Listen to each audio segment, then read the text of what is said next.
iyaagayaal haddana waxaa la soo gaaray waqtigan idin soo tabin jirnay sheekadii I mean raalli ahaada xubintii ciyaaraha siyaasadda ee Cabduqaadir Booska ku soo dhawaada daawadayaal caweysin wanaagsan ayaan idin leenahay meel walba joogtaan kuna soo dhawaada barnaamijkeeni kaftanka sportska oo sabti walba hadahan oo kale aad ka daawataan TV-ga caalamiga ah Universal barnaamijkana waxaa idin qaada dhigaya anigoo Cabduqaadir Boos ah ka bogasho wacan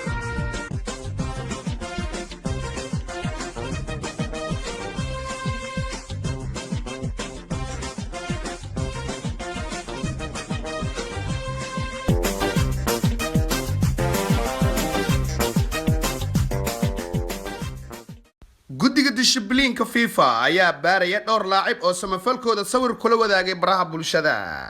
kabtanka kooxda Banaadir Yuusuf Jimcaale Madaali ayaa kamid ah xidigii axsaankooda ku muujiya foto taasoo jabinaysa qodobka 8 ee xeerka kubadda cagta laacibkan ayaa sadaqadiisa hakiya hadii howlwadeennadiisu iska soo ilaawaan kaamirada sawirka garabkii hore ee reer Kaaran ayaa WhatsApp-ka xitaa saartay sawir nooca ah maadaama uu WhatsApp-ka kala hadlo macallin Farmaajo si uu u tuso waxqabadka naadigiisa ama seefta uga badbaado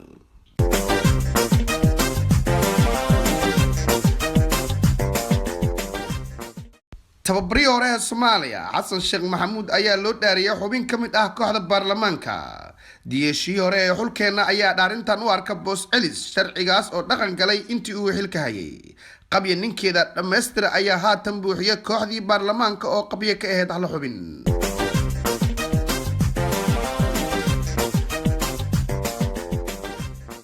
FIFA ayaa baaraysa guddiga abaaraha Somaliland kuwaas oo gadoomay lacag dhan 3 milyan oo dollar inaanu jirin saxaafad loo soo bandhigay iyo sida dakhliga loo maareeyay ayaa dhalisay shakiga FIFA sidoo kale wali ma cadda cid ka tirsan guddigaasi oo qalab sportis geysay deegaanka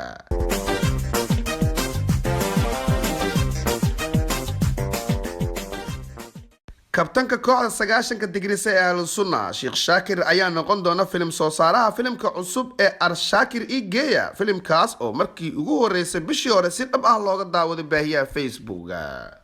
koox ku dhow Sheikha ayaa sameeyay video wiil yar uu ku dhahayo Arshaakir Igeya deetana Sheikha uu la soo galay sawir filimkaas ayaa saqarxi kara hadii daafacaani digriga aaminsan uu ka soo muuqdo xukuumadda cusub oo ah sababta filimkan loo curiyay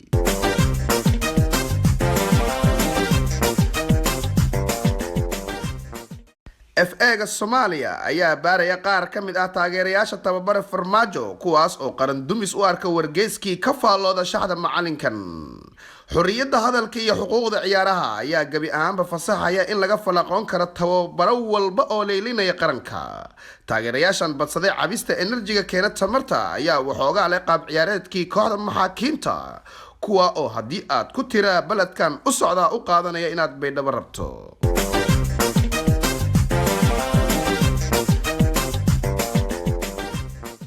xidiga Iidla Yare ayaa boorsooyinkiisa isaga qaatay aqalkiisa markii ay sare u kaceen xanta ku aadan in kubadaha tenniska wada ciyaareen laacibada 1.9 mitir ah ee Iqra Yare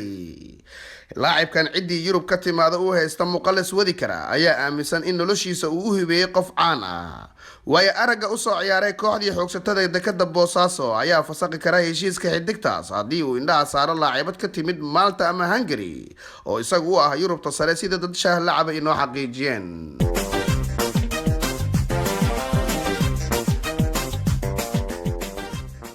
markana xubinteeni wargeysyada laacibka Nimcaan Hilaac ayaa isaga baxay kooxda xidigaha geeska maadaama in Cabdimaalig uu la aalmiitay uga wacan tahay si joogista xeebta Lido miisaan ku yaala aeroboortka Brussels ayaa cilad ku timid DJ Subeer iyo Nastaxa Indo ayaa ahaa shakhsiyaadkii ugu dambeeyay ee isticmaalay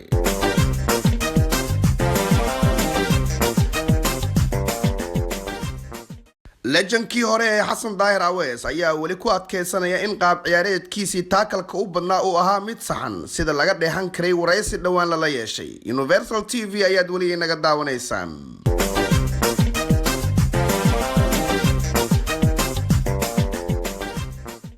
kooxda Daraawiishta Puntland ayaa ku dhow in hogaanka u qabtaan League 1ka Puntland taasoo daaqada tusin karta macallin gaas oo jeebka u ritay mushaarkii laacibiintii 90ka u barbareeyay Galmudug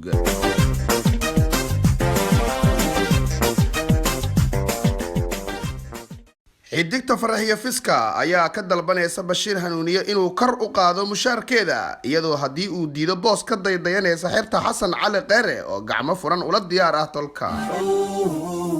شهرتي